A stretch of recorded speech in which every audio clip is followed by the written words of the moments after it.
মুসাল্লিন, নামাজীরা ধ্বংসপ্রাপ্ত। তারা কোন নামাজি? আল্লাযীনা হুম আন সালাতিহিম সাহুন, যারা সালাত আদায় করে, যারা নামাজ পড়ে কিন্তু উদাসীন, নামাজের মধ্যে কি পড়ে জানে না, সালাতের মধ্যে কি তিলাওয়াত করে সেটা জানে না। এজন্যই তো আল্লাহ রাব্বুল আলামিন বলেছেন না, ইন্নাস সালাতা তানহা আনিল ফাহশাই ওয়াল মুনকার, নিশ্চয় নামাজ, নিশ্চয় সালাত যাবতীয় অন্যায়, অশ্লীলতা, পাপাচার, গুনাহের কাছ থেকে তোমাদের বিরত রাখে।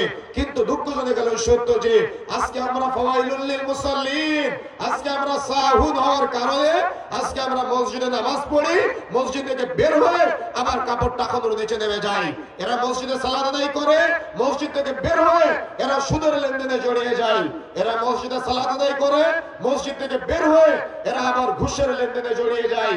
এরা মসজিদে সালাত আদায় করে, মসজিদ থেকে বের হয়ে